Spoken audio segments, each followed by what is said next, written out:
Kaning buang na ni. Nako! Yan na. Buang, adik, ingon pa sa iyang igsuon, bangag, Grabe to. Talagang sumabog po dito si Mayor Baste Duterte. Talagang digong na digong. Pinaulanan si Bongbong Marcos ng samut-saring mura. Tinawag na adiktos. Tinawag na buwang. Tinawag rin na bangag. Anak ng kamuti. Damay rin po dito ang tropa ni Sandro Marcos na mga kongresista. Pinagmumura din. Aray ko diha. Nakatikim kayo ngayon. Talagang alam nyo sa akin lang ha. Bagay na bagay talaga kay Mayor Baste na maging presidente po siya ng Republika ng Pilipinas. Next to kay former President Duterte. Next to kay Inday Sara. Pagkatapos ni Inday Sara, Duterte muli. Baste, talagang andun yung tapang niya eh. Kailangan po natin ng kamay na bakal muli. Hindi po pwede yung mga nakangiwi ang panga na presidente, anak ng kagwang. Okay lang yan si BBM sa mga mga adiktos, mga bangag, katropa niya. Gusto nila yan. Pero tayo mga ordinaryong Pilipino, ayaw natin yan. Magandang gabi po sa ating lahat. Pa-like po muna, pa-share, pa-subscribe at pakipindot po ang inyong mga notification bell para lagi po kayong updated sa ating mga video. Malaking bagay po yan sa aming mga political vlogger, yung suporta po ninyo. Lalo na po ngayon, ang kalaban po natin talaga namang nagbabayad ng milyon-milyon, hindi lang siguro milyon, bilyon na para lamang sa kanilang mga trolls. Samantala tayo ay independent, no? Voluntaryo sa pagdidipinsa po sa bayan at sa mga Duterte. Siyempre, dideis po tayo. O ito mga kababayan ko, mga kabisdak, pakinggan agad natin itong umaatikabong banat ni Mayor Baste Duterte sa ginagawang Reds Coalition naman ngayon dyan sa Davao. Pakinggan po natin. 2016,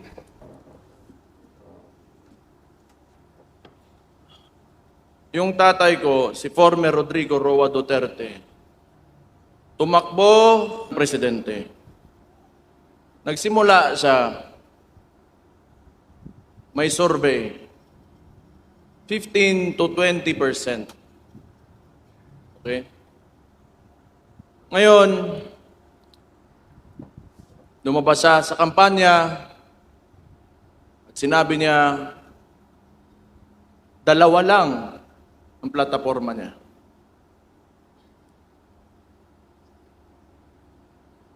Drugs and criminality and corruption. Tatlo pala. Bobo ako sa mat eh. Noong panahon na naging presidente yung tatay ko, hindi ko akalain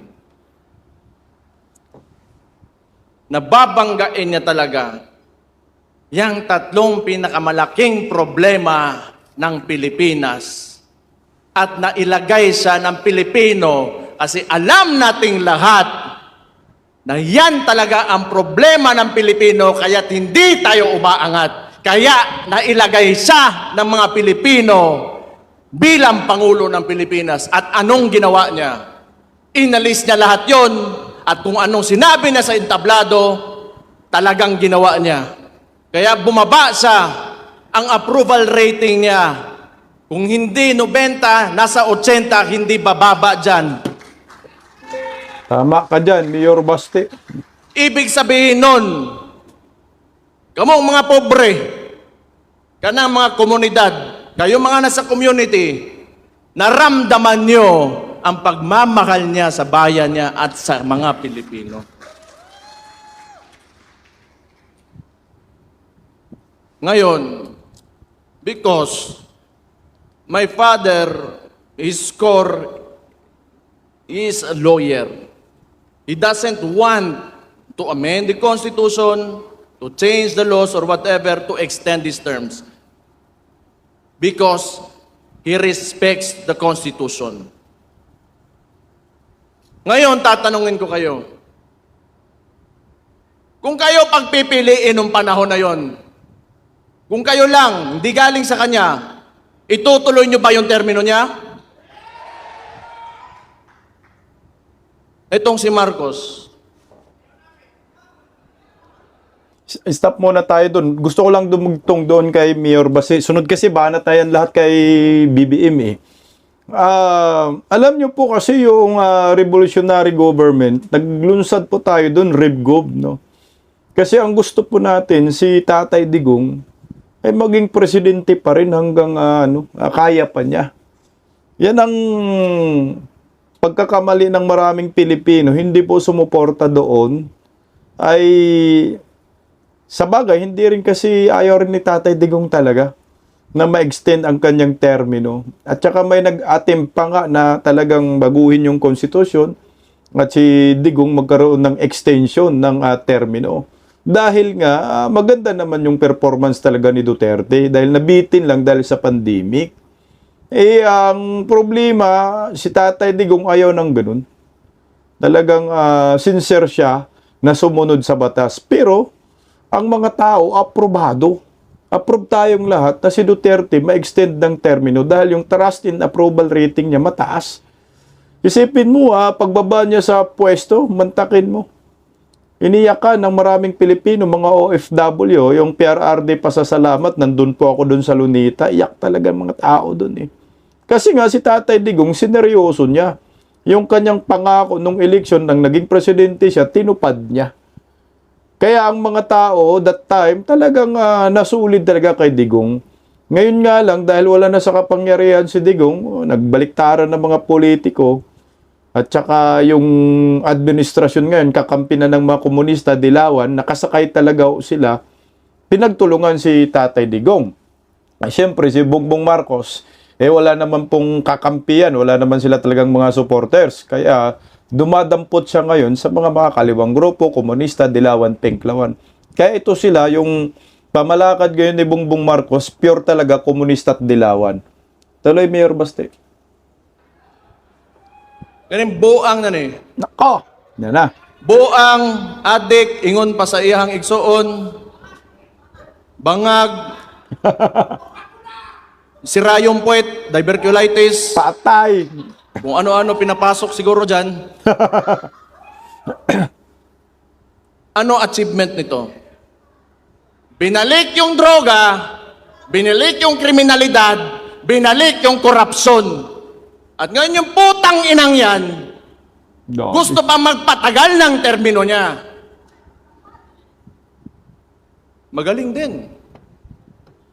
Sa kawalang hiyaan ang pukin ng inang yan. Grabe, ang lulutong ng mga mura ni Mayor Baste. Talagang bumigay siya dito, no? Sumabog ng todo. Hindi na napigilan, eh. Walang hiya naman talaga to si Bongbong Marcos. Lahat na lang, eh. Buang, bangag, adiktos. Grabe. Alam niyo ho kasi, ako sa akin, tama lang din naman pagmumurahin tong mga to. Dahil mga kawatan eh. Kung dyan lang naman tayo makaganti sa pagmumura, so be it. Kasi sa ngayon, sila po ang may hawak ng kaba ng bayan. Sila ang may hawak ng bayan mismo. Kontrolado nila ang lahat. Kaya wala tayong magagawa dyan. Merong magtatawag ng revolution, walang sumusuporta. Kakasuhan ka agad ng inciting to sedition. Kaya ko sa akin kung ang pagmumura mo ay para sa mga kawatan sa gobyerno, wala akong problema dyan. Kasi karapat dapat naman talaga pagmumurahin itong mga kawatan. Tuloy, Mayor Baste. Ganito kasi yan. Ang gobyerno, panahon ni PRD, dinicentralize niya. Meaning, power and influence hindi utang ina ng kabalo sa tawag ng English ang yawa. Duterte talaga, digong na digong. Oh. Hindi lahat nasa capital. So that especially the budget, the allocations, lahat aangat. Etong si Marcos kasi, ito yung culture ng politika. galing pa noon sa mga Espanyol. May mga Peninsulares, Insulares, Indios. And yung mga kolonistang yan, the Spaniards, nung binigay tayo sa mga Amerikano, hanggat sa nagkaroon tayo ng so-called independence, hindi nila inalis ng sistema na yan. Kailangan malayo ang wealth gap sa mga oligarko, pati sa mga maghihirap, so that they can control. They have control over everything. They have control over politicians. They have control over the economy. At sila lang mayayaman, wala silang kompetensya. Kasi hanggat sa walang umaangat na Pilipinong pangkaraniwang tao, wala silang kompetensya. And that's what they want to maintain. Yan yung mga oligarkiya, no? Lamang sila lagi. Mga alta, ngayon, ito po yung naranasan natin ngayon. Under Marcos admin, mantakin mo kahit bagyo. Sipin mo yung mga siraulod na talaga mga Pilipino ang sumusuporta dito kay Marcos at saka kay Lisa. Mantakin mo bagyo, nagpa-party, krisis, nagpa-party, anak ng kamuti. Ano, kayong mga supporter ng mga Marcos, sasabihin ko po sa inyo, harap-harapan, mga siraulo din po kayo. Sa totoo lang, harap-harapan kayo binibilatan, sus ko Ginoo. Samantala yung mga Pilipino, binaha, no, baon sa kahirapan, nagugutom. Pero sila, wala silang paki dyan. Pero sa panahon ni Digong, wala ka nakita na may mga red carpet dyan sa Malacanang, party-party, concert, wala eh. At saka yung mga oligarkiya sa panahon ni Digong, luhod yan eh. Nagkagaya si Losyutan, ilang dekada hindi nagbayad ng tax, ilang bilyon. Nagbayad eh. Mantakin mo yung airport, ililigpitin. Ganon yung political will ni Tatay Digong na kailangan po natin. Ito, si Basti, kuhang-kuha niya talaga si Duterte. Sa akin, next president, Mayor Basti after Vice President Inday Sara Duterte. Sa akin, kung pwede, no, mag-aaral din si Mayor Basti ng abogasiya. Malayo pa naman kasi magiging 6 years naman si Inday Sara. Bago si Inday Sara matapos ang termino, abogado na si Mayor Basti. Dagdag points lang. Tuloy eh. Unsay gibuhat ni Marcos? Ang ginawa ni Marcos, because PRD opposed this kind of political system, pinadala niya sa Netherlands, putang ina sang gago sa. Oh. Mali and Niger had a joint statement that the ICC is an instrument of neo-colonial powers on the hands of imperialism. Tanawa ninyo, ano pang bumalik dito sa Pilipinas? EDCA sites. Kung kailan yung panahon ngayon, nagkakagulo, nagmamahal yung preso doon sa Gulf area, sa Middle East. And they want to bring war here in the Philippines. Nagtatayo ng mga military bases, and there's rumors that they want to put up a military base in the Davao region. For what? Who will benefit from war? Ito kasing si Marcos, they want us divided. That's why, yung independence ng Mindanao, do not subscribe to that, sinasabi ko sa inyo. Lahat tayo Pilipino. Bago pa dumating yung mga dayuhan dito sa Pilipinas, Pilipino na tayong lahat. Ito, kaya sinabi ko yan, nagbanggit ako ng Amerikano, sasabihin na naman nila, pro-China kami, pro-China ako. Tatanungin ko lang kayo, yung Scarborough Shoal na yan, it is documented in a cabinet meeting. Andun si Trillanes, si Ochoa. They were questioned by Enrile during the time of Aquino. Correct. Nung panahon ni PRD, may annexation ba? May expansion ba na nangyari sa China? Wala. And yet they accuse us, no, it's because si PRD wanted an independent foreign policy. That's why he was taken to the ICC.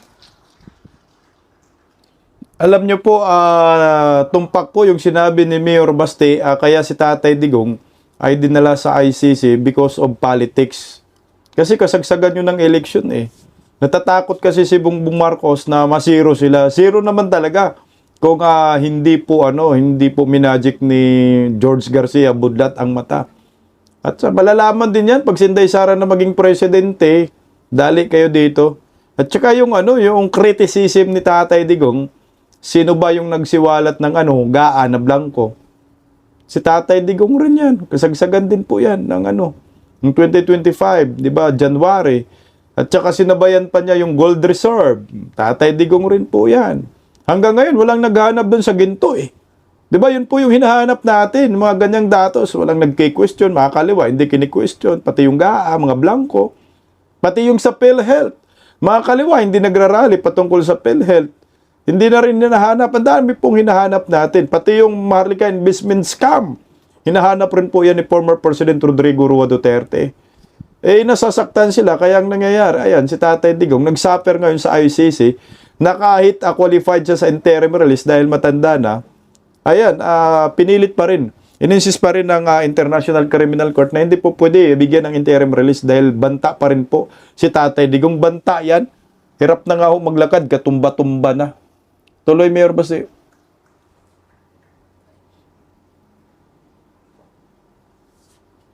Muli na ta. Uwi na daw tayo. Mga taga Davao Oriental, Rebe.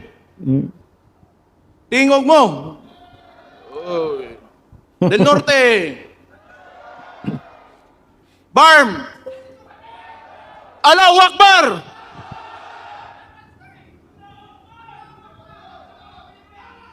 Davao del Sur.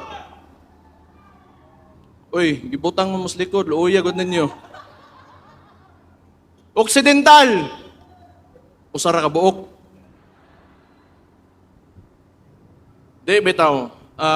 Ang sinasabi ko lang, si PRD kasi binangga talaga yung mga issues ng Pilipinas that have been encumbering us from, socio-economic growth. I do not know.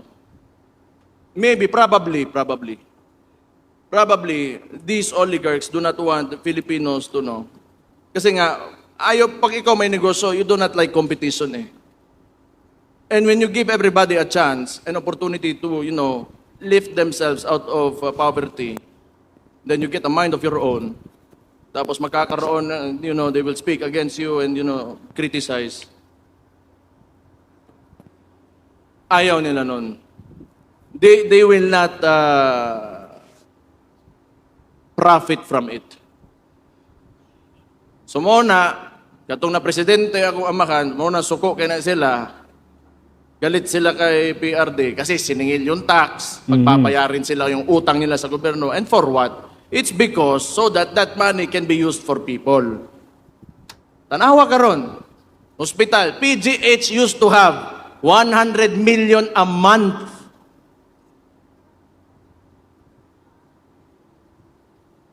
Nasaan ngayon?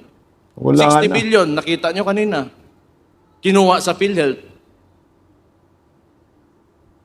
Minimum wage earner. Kung magkasakit ka, bibili mo ng gamot.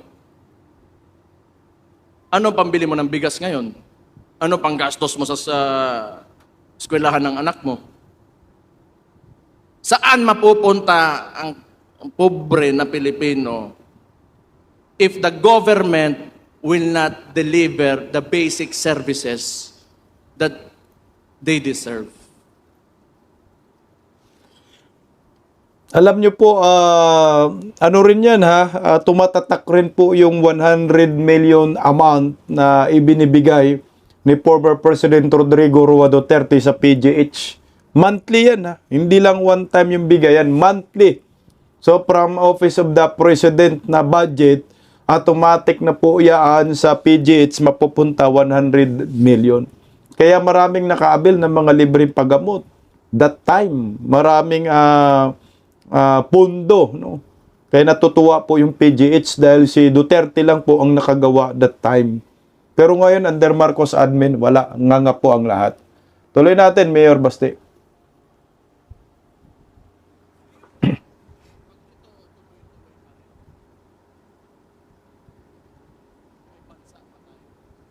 Wala na.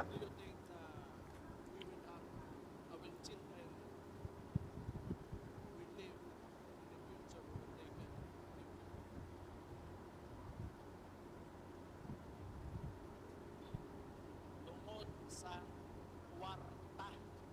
Utang ina ng utangan na I hate that so much. It is the root of all evil. Yan yung mga congressman ba? Sige, utang ina ninyong tanan. Sandro, ano na? I-edit nyo daw lahat, sabi ni Mayor Baste. Grabe ko kasi rin yung mga kongresista ngayon. Pira talaga sila ngayon eh. Alam mo ho, yung direksyon ng mga kongresista, sumasakay na rin po sila eh. Kumbaga, ayaw namin magpaiwan dyan. Nagnakaw kayo, sama kami. Oo. So, anong ano natin dito? Direksyon. Limasin ang kaban ng bayan. Impeach Inday Sara. Anong kapalit? Kaban ng bayan. Kaya sali kami. Ganun na rin ho yung instinct ng mga politician ngayon. Tingnan mo yung ibang kongresista na akala mo, hindi buboto na ma-impeach si Inday Sara. Ayan, bumoto. Toby Chanko, sus ko ginoo, Toby. Wala rin, hunyango rin tong animal eh. Walang paninindigan eh. Pero nung bumanat siya kay Romualdez, matindi bumanat, ayaw daw niya ng impeachment. Pero yung pala ngayon, bumoto ng yes. Bakit? Dahil sa kwarta, dahil sa pera. Yung mga Davao region, ayan, itong mga kongresista na yan, putangin na. Lahat. Bumuboto sila. Merong ilan, 25 na hindi bumoto kay Inday Sara. Yun yung may mga bayag. Pero itong 257 na mga kongresista, tama lang makapagmumurahin kayo ni Mayor Baste. Tuloy oh.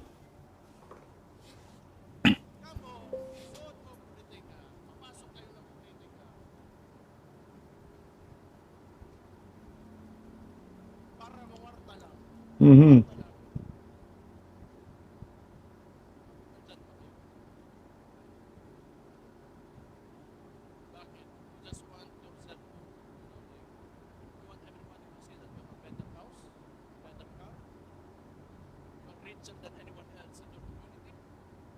Yan lang para sa kinabukasan ng bayan natin.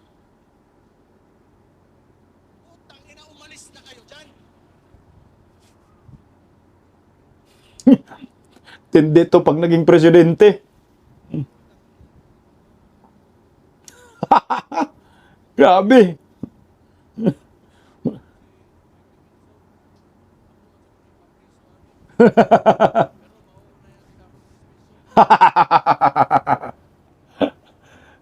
Alam mo, si Mayor Baste, kuha niya talaga si Tatay Digong.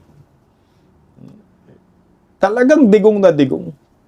Yung diction, pag nagsalita, sense of humor, nandun na package deal eh. Kaya kawawa itong si Marcos eh. Yan mga Marcosis, mga kongresista, kawawa kayo. Kasi merong Inday Sara. Merong Mayor Baste, Diyos ko. Pagkatapos ni Baste, pwede rin si Pulong. May Katie Duterte rin. Sikat din si Katie ngayon eh. Gusto ng taong bayan. Ano kaya ang mukha ng mga magngiwi ngayon? Yung sinasabi nila term extension, hindi bababa sa pwesto si Bongbong. Malabong mangyari yun. Talagang people power ang kakahinatnan yan. Ano yun?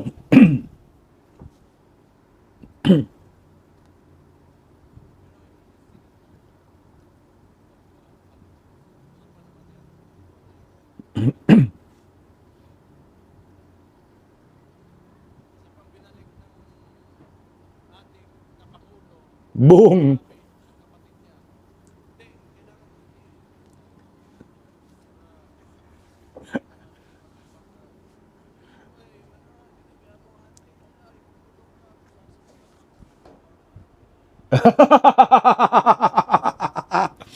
Pakyo daw sa'yo, matibag!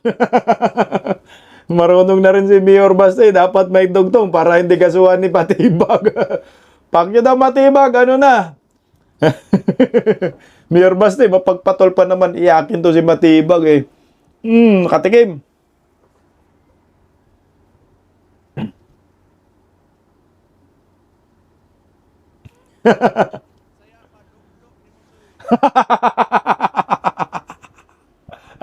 Bisaya lang nakakalam yan. Lo ni Mochoy.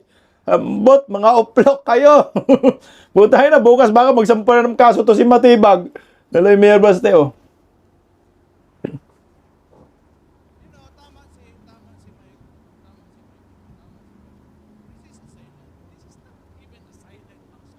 Mm. This martial law without declaring it formally. Correct.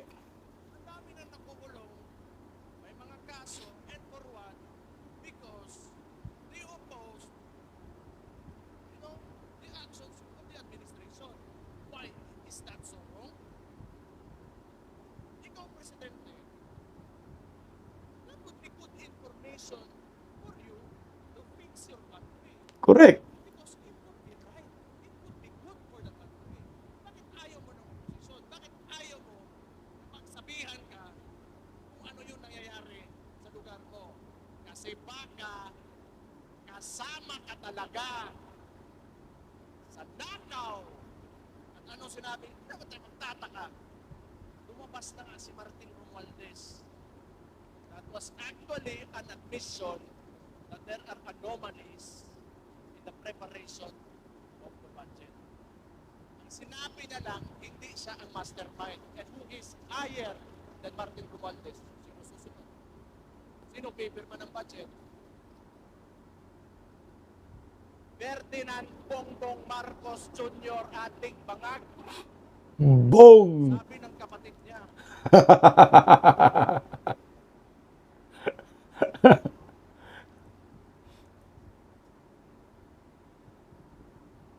Pero hindi, ako ang ginaingon din ba? Ako ginaingon din. Tawar, nagkanagkan ng ating karon. Dumami ang ating.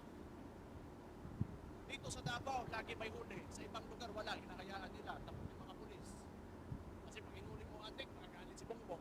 Kasi ating daw siya. Sabi ng kapatid niya. So, ano mangyayari ngayon? Yung mga pamilya, sira. Breadwinner, yung tatay. Pag nagsabuyan, wala na, sira ulo, ayaw magtrabaho, bubugbugin yung asawa. Ano mangyayari sa household? Masak yung pamilya, yung mga bata, saan pupunta? Hindi pa pasok ng paaralan. Yung community, yung mga barangay dyan, apektado. Sino nagbabayad ng buwis? Sila mismo. The driving force of our economy are the communities, ang kapobrehon, imong pasagdan na mabuang. Grabe. Hoy, bilib ako dito kay Mayor Baste Duterte. Napaka-strong leader niya. Kailangan po natin si Baste. Strong leader ang kailangan ng Republika ng Pilipinas. Lalo na ho ngayon sa panahong ito eh. Ang daming mga abusado, mga magnanakaw, kriminal, durugista. Intindi ha? Sino? Sige nga, magbanggit po kayo. Sino po yung mayor ngayon na bumabangga po kay Bongbong Marcos? Wala nang iba. Si Mayor Baste Duterte. At sino po ngayon yung vice mayor na bumabangga rin kay Bongbong Marcos? Si Harold Respecio. Alam mo yung mga leader na to pag nagsama, sarap siguro suportahan, no? In the future lang, sa akin lang ha. Pag magsama ito si Mayor Baste at si Harold Respecio, grabe siguro, ang ganda siguro ng tandem. Sabog, no? Ito yung future, no? Mayor Baste, presidente. Patay tayo dyan. Harold Respecio, vice-presidente. Ito yung mga tao na kailangan natin dahil ang Pilipino kailangan ho talaga ng disiplina. Siguro ito maging magaling no na leader, magaling na pinuno ng ating bansa. Kasi kailangan po talaga ng Pilipino ng kamay na bakal, same with Rodrigo Roa Duterte. Naisalin po nila kay Mayor Baste, kay Inday Sara, babaeng version. Pero ako sa akin ha, Kung sakali anong mangyari kay Inday Sara, meron pa tayong plan B. Ito na po, Mayor Basti Duterte. Ang ganda lang isipin dahil meron pa tayong parang prepared na tayo kahit anong mangyari. May aasahan pa tayong mga Duterte diehard supporter sa mga Duterte dahil nandyan pa. Mas magaling, Mayor Basti, mas matapang. Sa Bisaya, Isog. Duterte, Rodrigo, digong na digong. Ito na ho siguro yung sa akin Next, kay Vice President Inday Sara maging Pangulo ng Republika ng Pilipinas, kay hirap-hirap kung gaguhin talaga nila si Inday Sara, siya ang magiging presidente sa 2028, wala nang iba. Tuloy natin. Napatay Chief PNP mo ingon lang, sasabihin niya lang, pampahaba lang ng oras sa trabaho ang putang inang drugs na yan. Gabi. Tanawa unsa ka bangag ng presidente na, and you allow your Chief PNP to say that without reprimanding him. Hindi mo pinagalitan. Tapang ni Mayor Basti. Stop lang muna tayo, Kasi, alam niyo po yung sinasabi ng PNP chief na yun. Sino ba yun? Anak ng kamuti na yun. Nasa na ba yung hinayupak? Buhay pa ba yun? Hindi man lang pinagalitan, hindi man lang pinatawag, hindi naman sinuspindi na yung droga daw, pampadagdag oras lang, parang nagiging energy drink ba? Para hindi ka antukin, Sino ba yung hinayupak na PNP chief na yun? Ni Bangag, anak ng kamuti. Ano ninyo? Tingin nyo ba may kinabukasan pa ang Pilipinas pag nagpatuloy ito? Tangtangan yung Marcos dito. Ako'y mapriso. Kitang tanan siguro. Tangina ni. Digong!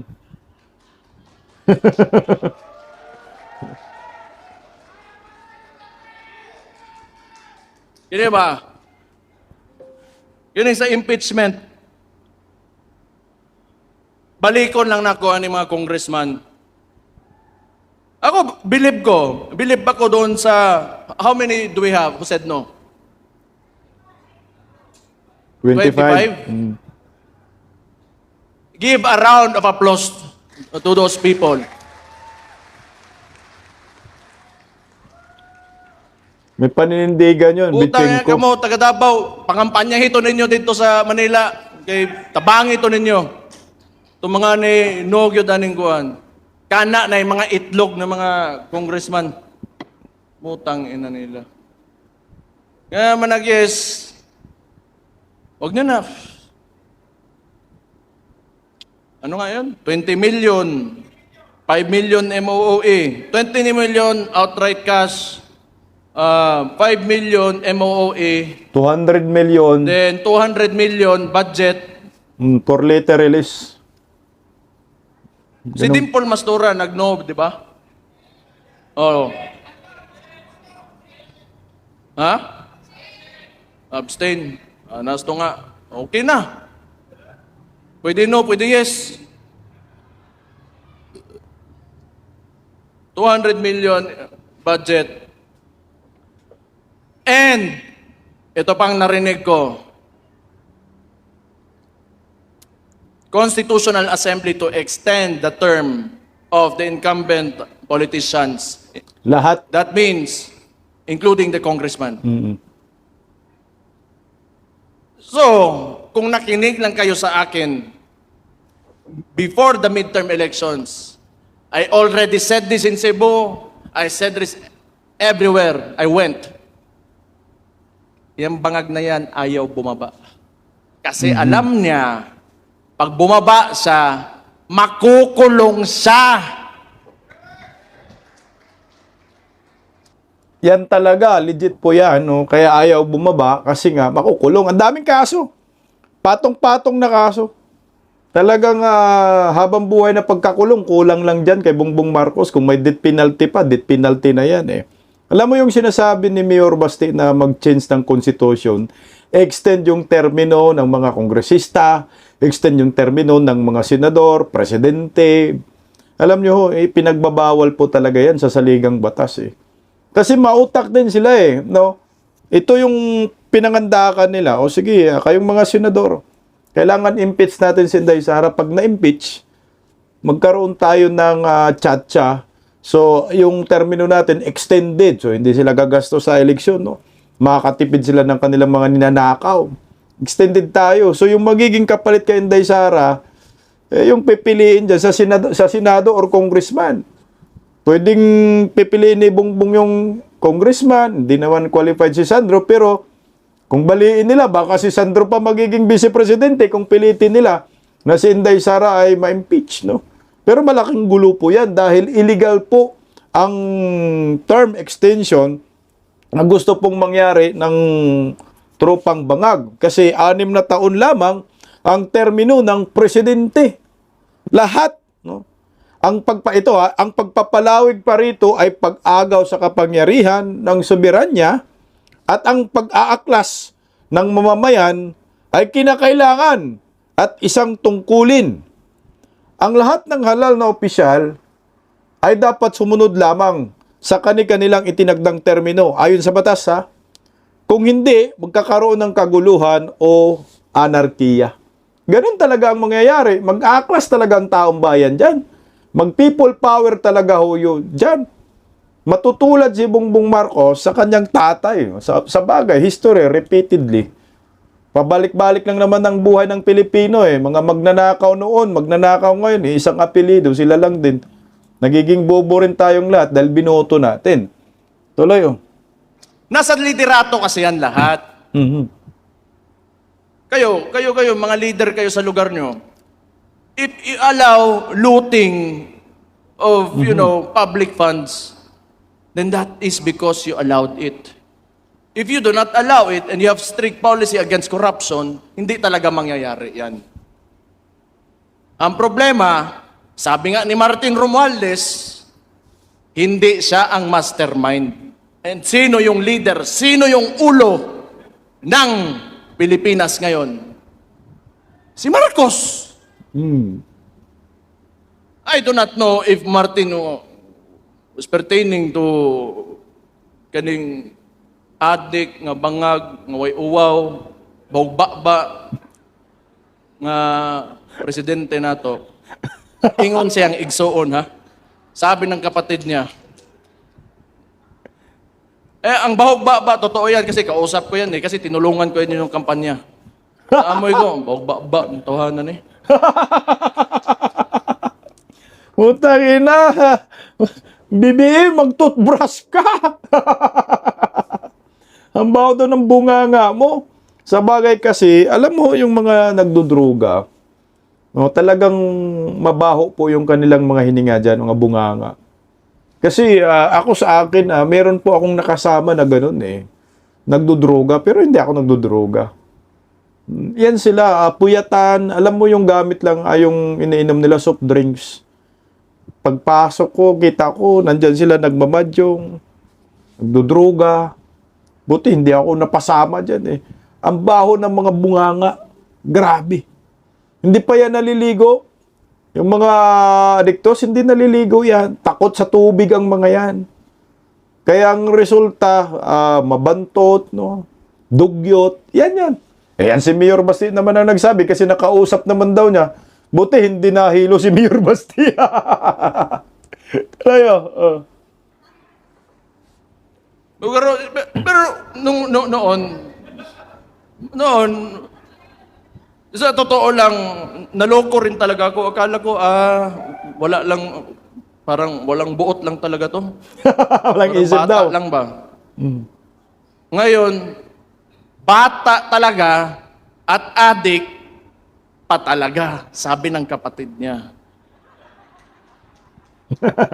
Marunong na rin. Pero, kapoy kay si pangaway, Di, manggod, ganang ingani ba? Kita, daghan mo mong politiko dire, daghan siguro marami tayo mga aspiring politicians dito. Kailangan nyo magsakripisyo.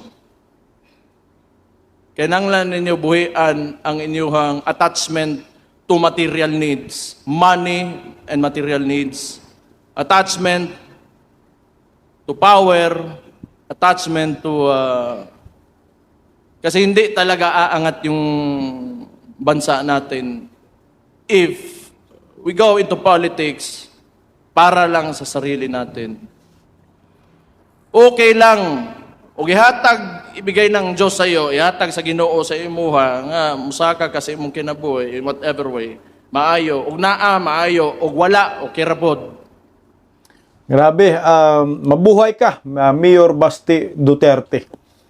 Ano po, sa anong grado ninyo kay Mayor Basti sa kanyang talagang matapang na talumpati, no?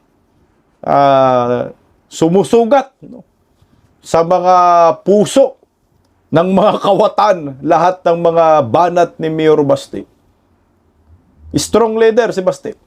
May future na magiging presidente ng Republika ng Pilipinas. Nag-iisang mayor na sumungag dito kay Bongbong Marcos sa administrasyon. Walang takot. No? Ito po yung magandang leader. Ito po yung gusto natin. Duterte. Alam mo yung ligasiya ni Tatay Digong, hindi ho talaga mawawala para sa akin. Next kay Vice President Inday Sara, tapos ngayon si Mayor Basti. Tuloy-tuloy talaga yan. Alam mo yung mga ganitong klaseng politiko, bibihira lang to at iilan na lang na nakikita natin sa mga panahong ito. The only Duterte. Kaya hindi po tayo nagkakamali sa pagsuporta dito sa pamilyang ito. Tingnan mo, kahit anong nangyayari sa kanila, Tatay Digong, dinala sa dahig. No, Inday Sara, gustong i-impeach. Dapat nga, hinto na sila, titigil na sila sa pagkikriticize sa gobyerno. Tigil lang, tama na kasi binugbog na masyado tayo. Wala na tayong laban dito. Lahat na lang, tatay ko, pinadala sa dahig. Ate ko, pinapa-impeach. Pero hindi ganun ang mentalidad nila eh. Lumaban po sila eh, lalaban. Hanggang dulo. Meron pang sinasabi na patay kung patay, basta kami, manindigan kami sa prinsipyo namin. Kasi nga yung ligasiyan nila, ng mga Duterte, talagang may political will at alam nyo na, kamay na bakal. Kaya ho, may future po ang Pilipinas sa mga Duterte, kay Inday Sara. Ngayon naman, nakitaan natin si Mayor Basti na talagang digong na digong. Ang gawin lang po natin, suportahan na lang natin sila. Dahil wala na po tayong makikita pang mga politician na kagaya nila. Pagising sa umaga, tanghali at gabi, nakikita ko ang post niya, ang hapdi. Paano nga ba to? Di ako makatanggi. Watch ko na lang at isipin ng mabuti. Disdak Pilipinas. Disdak, tinig ng katotohanan. Sa bawat vlog may laban sa kasinungalingan. Mulat ang mata, gising ang masa. Disdak Pilipinas, para sa bayan, gumigising sa diwa. Sa likod ng kamera, tapang ang dala, walang sinasanto kung mali ang gawa. Hinay-hinay, pero palaban. Boses ng tao sa digital na labanan. Disdak, tinig ng katotohanan. Sa bawat vlog may laban sa kasinungalingan. Mulat ang mata, gising ang masa. Disdak Pilipinas, para sa bayan, gumigising sa diwa.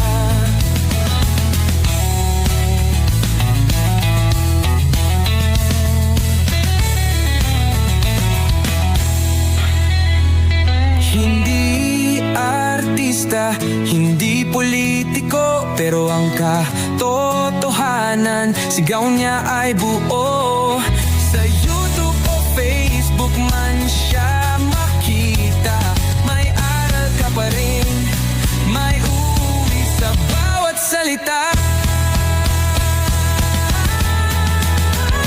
Bisdak, gising sa katotohanan, di lang kwento, kundi panawagan.